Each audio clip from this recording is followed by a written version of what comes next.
I thought maybe you forgot. When I was in second grade, I liked to gross boys out painting flies and ants. In junior high, I stopped taking showers. My mom would say, "Why do you want to treat your body with such disrespect?" I had no idea why, but now I do.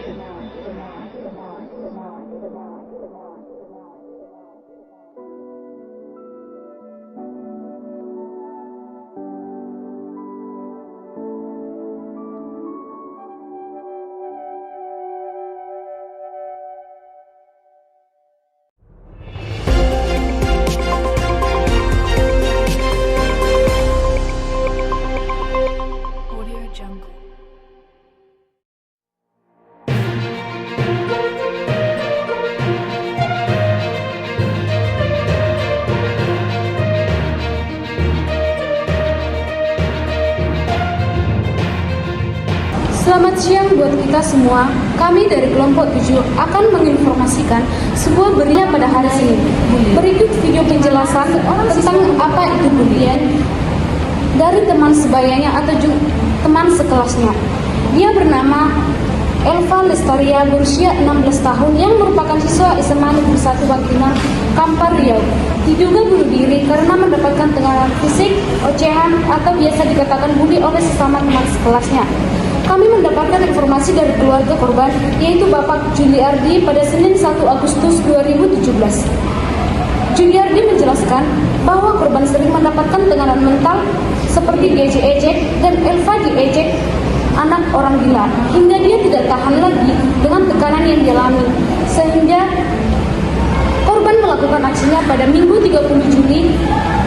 Elva melompat ke sungai Kampar dan jasadnya ditemukan sehari setelahnya, yaitu pada tanggal 31 Juli.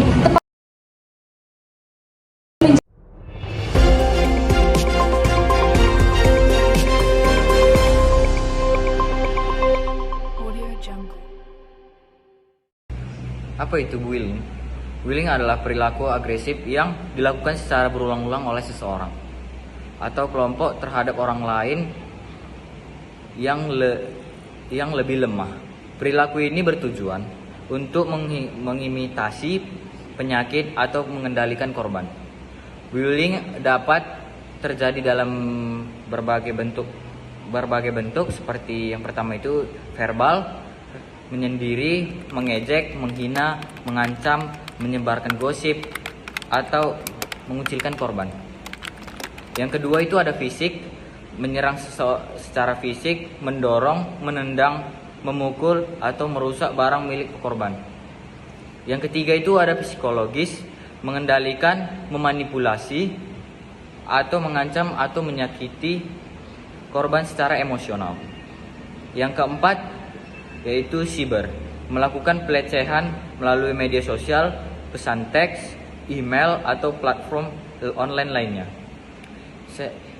Sehingga dari kasus yang kami dapat, yaitu kasus Elva Lestari, menunjukkan betapa seriusnya dampak bullying. Elva mengalami bullying verbal dan fisik di sekolah yang membuat merasa tertekan dan akhirnya memutuskan untuk mengakhiri hidupnya.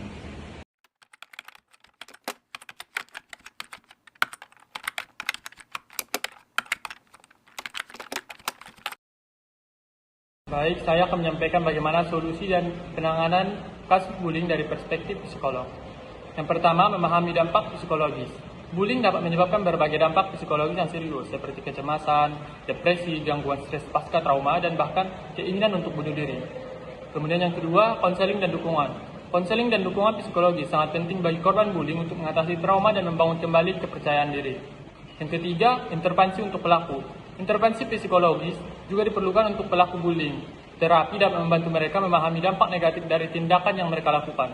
Kemudian mengembangkan empati dan belajar untuk berperilaku lebih baik. Kemudian yang keempat, kesadaran kesehatan mental. Penting untuk meningkatkan kesadaran tentang kesehatan mental baik di sekolah, keluarga maupun untuk masyarakat. Jadi itulah cara solusi atau penanganan untuk menangani kasus bully dari perspektif psikologi.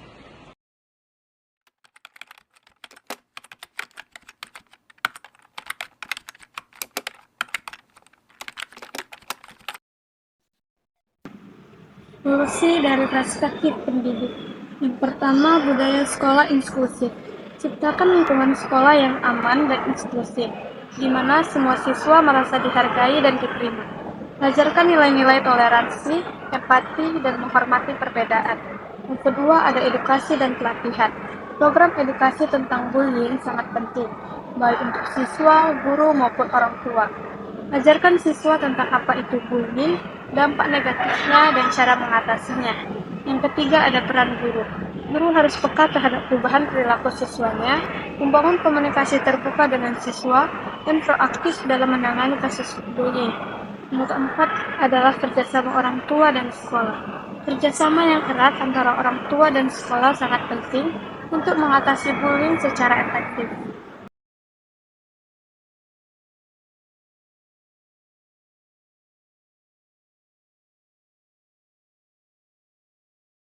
Ada beberapa solusi dari perspektif orang tua. Yang pertama, komunikasi terbuka. Ciptakan suasana yang aman dan nyaman bagi anak untuk berbagi perasaan dan masalah mereka, termasuk jika mereka mengalami bullying. Dengarkan dengan penuh perhatian, tunjukkan empati, dan jangan menghakimi. Yang kedua, mengenali tanda-tanda bullying. Perhatikan perubahan perilaku anak seperti penurunan mood, perubahan pola makan, atau penolakan untuk pergi ke sekolah. Jika anak menunjukkan tanda-tanda tersebut, cari tahu penyebabnya. Yang ketiga, ada dukungan dan perlindungan.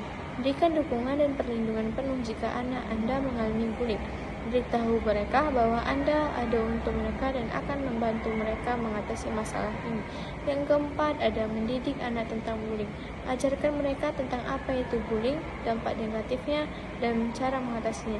Berikan contoh-contoh perilaku positif dan ajarkan mereka untuk bersikap empati dan toleransi terhadap orang lain.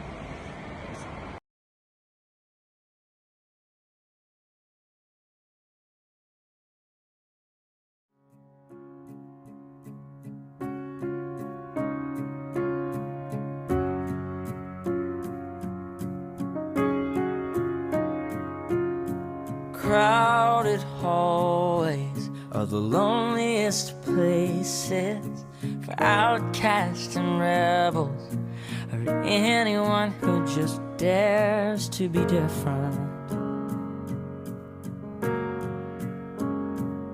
And you've been trying for so long to find out where your place is, but in their narrow minds there's no room for anyone who dares to do something different.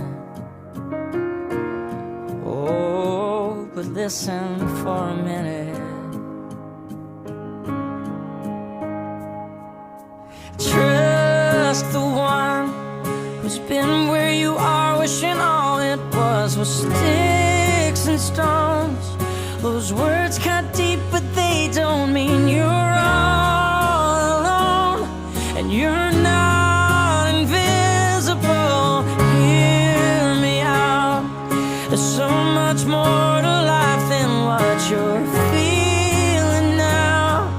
Someday you'll look back on all these days, and all this pain is gonna be invisible. All invisible.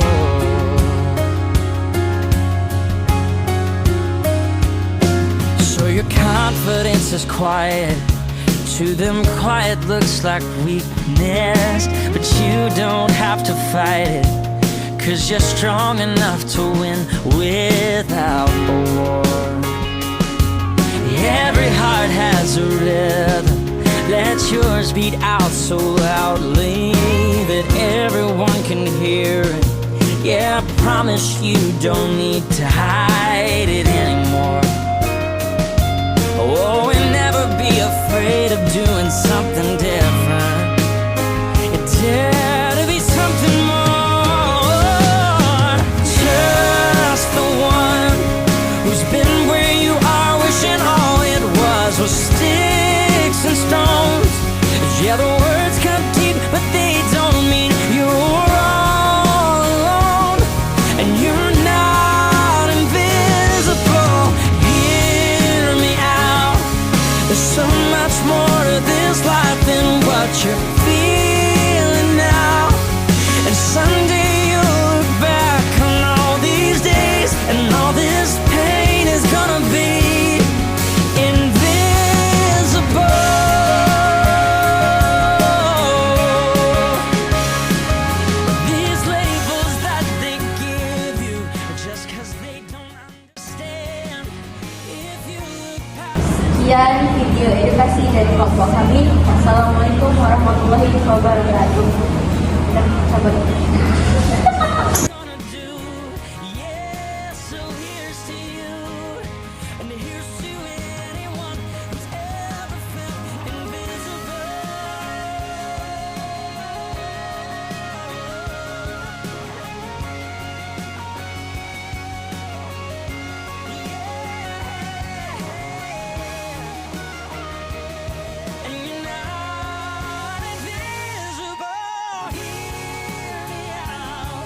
support.